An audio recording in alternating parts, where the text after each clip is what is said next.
আসসালামু আলাইকুম সুপ্রিয় দর্শক, জানিয়ে দেব পিএসএল এর খবর। পিএসএল 2025 এর ফাইনাল ম্যাচ আজকে শেষ হয়েছে জমজমাট একটি লড়াইয়ের মাধ্যমে। কোয়েটা গ্ল্যাডিয়েটর্স তারা টস জিতে ব্যাটিং করার সিদ্ধান্ত নেয় এবং পুরো 20 ওভার ব্যাটিং করে তারা সংগ্রহ করে 201 রান 9 উইকেটের বিনিময়ে।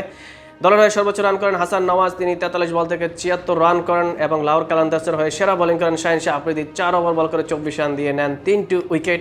বাংলাদেশের রিশাদ হোসেন 4 ওভার বল করে 42 রান দিয়ে নেন 1টি উইকেট।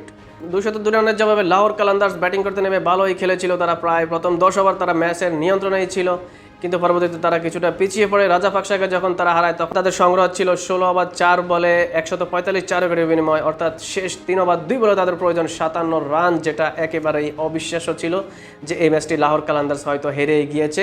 এটাই ভেবে নিয়েছে দর্শকেরা। শেষ পর্যন্ত সিকান্দার রাজা এসে যখন একটি 4 একটি 6 মারেন তখন কিন্তু কিছুটা আশা জেগেছিল এবং তার পরের ওভারে 18তম ওভারে কিন্তু 16 রান নেন কুশাল পেরেরা এবং 19তম ওভারে তাদের লাহোর কালান্দার্সের আসে 18 রান এবং শেষ ওভারে তাদের প্রয়োজন মাত্র 13 রান। তখন কিন্তু খেলাটা প্রায় লাহোর কালান্দার্সের পক্ষেই ছিল। শেষ পর্যন্ত এক বল হাতে রেখেই লাহোর কালান্দার্স জয়ের বন্দরে পৌঁছে যায়। অভিনন্দন লাহোর কালান্দার্স।